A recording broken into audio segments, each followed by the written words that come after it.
Good morning, everyone. How are you? I hope you all are good. So let's start. Take out your English notebook and write today's date 21.11.11.2020. Practice letter U. Today's day is Saturday. I have drawn picture of a up, a umbrella and a under. You can draw any picture related to the sound of letter U, A. Now let's start. Keep your pencil on dot, slanting line down, slanting line up, standing line down, घुमा के again up, again standing line down and take a turn.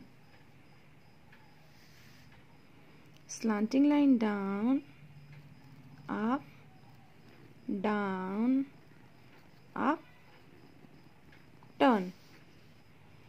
Slanting down, standing up, standing down, turn and like this.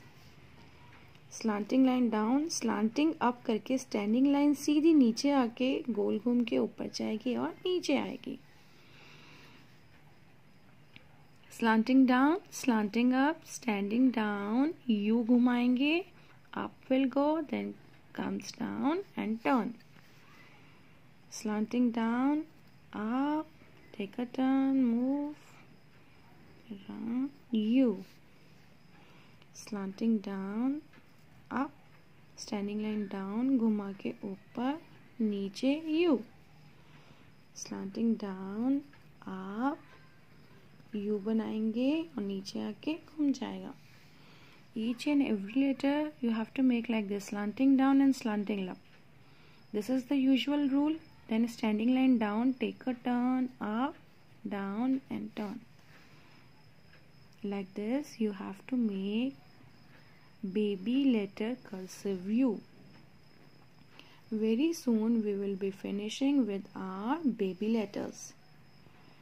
So this is your cursive letter U. Have a look. Now in your spiral take out page number 5454. 5454. Put today's date, that is 2/1/21.11.20. The question is, look at each picture and complete the word. Now the first picture is of B. So B is written. So what you will write? E, long sound. B, E, B. Next, which picture is this? Jeep. J, E, P. Jeep. Next is sheep. SH का sound क्या होता है? श. श, E, P. Sheep.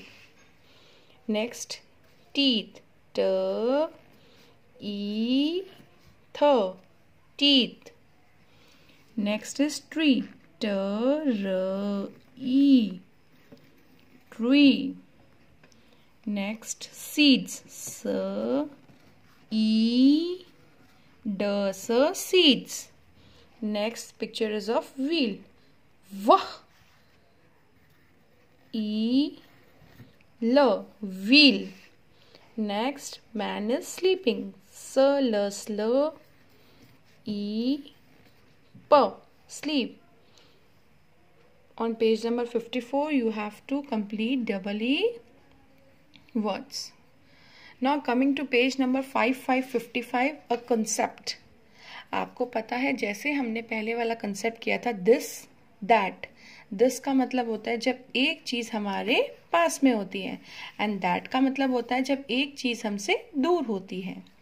उसी तरह आज हम करेंगे जब बहुत सारी चीज़ें हमारे पास होंगी और जब बहुत सारी चीज़ें हमसे दूर होंगी.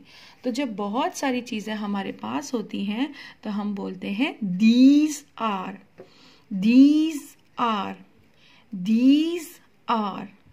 और जब बहुत सारी चीज़ें हमसे दूर होती हैं तो हम बोलते हैं those are, those are. those are. So look at the first picture on page number 5555. These are my books. ये बॉय कहता है ये मेरी बुक्स हैं. बॉय कहता है ये मेरी बुक्स हैं. बहुत सारी चीज़ जब हमारे पास में होती है तो हम बोलते हैं these are. Next, these are eggs. अब इस लड़की के पास में बहुत सारे अंडे हैं तो क्या बोलेगी? these are eggs. और जो भी चीज़ रखी हुई होगी उसके पीछे s लगाना है. अब यहाँ वाली पिक्चर में हमें पता चलेगा इस बॉय से ये सब दूर हैं. those are PAPA पापा, S पापाज बुक्स. ये सारी बच्चा बता रहा है किसकी बुक्स है? पापास की. जो दूर रखी है वो किसकी बुक्स है? पापास की. Those are chicks. ये चिक्स हैं. अब चिक्स किसको बोलते हैं? hen का बेबी. चिक चिक चिक चिक चिकन होता है. तो बहुत सारी चीज़ें पास होंगी तो हम बोलेंगे these are, और बहुत सारी चीज़ें दूर होंगी तो बोलेंगे those are. जो भी कोई जिस चीज़ के बारे में बात हो रही होगी जो हमसे दूर होगी उसके पीछे हमें क्या लगाना है? s. क्या लगाना है? s. Now on page number 5656. Page number 5656 पर हमको क्या करना है? Circle the correct word to complete each sentence. Sentence को कंप्लीट करने के लिए सही दीज और दोस्त को सर्कल करना है. अब फर्स्ट पिक्चर में देखेंगे ये जो फ्लावर्स हैं ये बॉय के कहाँ हैं? नियर है कि फार हैं? बहुत सारी चीज़ें जब पास होती हैं तो उसके लिए क्या सर्कल करते हैं? These. THESE these. THESE these. इस पिक्चर में देखेंगे अब किस चीज़ की बात हो रही है? स्वान्स की बात हो रही है. बतख दिख रही है आपको? स्वान्स दिख रही है? उसकी बात हो रही है. सो स्वान्स देख के आपको क्या लग रहा है? ये बॉय के पास है या दूर है? जब बहुत सारी चीज़ें हमसे दूर होंगी तो हम क्या बोलेंगे? those. THOSE those. THOSE those. यहाँ पे एक गर्ल शी इज़ स्टैंडिंग और ये किसकी तरफ इशारा कर रही है? टेबल पे रखी स्पून्स की तरफ. जो टेबल पे रखी स्पून्स हैं वो गर्ल से दूर हैं. तो जब भी कोई बहुत सारी चीज़ें दूर होती है तो हम क्या बोलते हैं? Those are. नेक्स्ट पिक्चर देखेंगे. बॉय के पास में एक सैक है, बोरी है. और बोरी के नहीं, इट्स नॉट बोरी, इट्स अ बास्केट, टोकरी है. बॉय के पास में क्या है? टोकरी है. और टोकरी में क्या है? शेल्स हैं. शेल्स हैं. टोकरी में क्या है? शेल्स हैं. तो शेल्स क्या है? बॉय के एकदम पास में है. तो पास जब कोई चीज़ होती है तो उसके लिए क्या बोलते हैं? दीज. क्या बोलते हैं? दीज. जब भी कोई चीज़ पास में होगी तो हम क्या बोलेंगे? दीज. नेक्स्ट पिक्चर में देखेंगे ये जो मैन खड़ा है, आदमी खड़ा है, इसके पास में, इसके हैंड्स में ही है प्लेट्स. तो जब कोई भी बहुत सारी चीज़ें हमारे पास में होती है तो हम क्या बोलते हैं? दीज. तो हम क्या बोलते हैं? दीज. सो आज हमने क्या पढ़ा है? जब बहुत सारी चीज़ें पास में होंगी तो दीज आर, और जब बहुत सारी चीज़ें दूर होंगी तो हम बोलेंगे those are. So do your work properly in your spiral, और इस टॉपिक को अच्छे से समझेंगे and do your work. Thank you.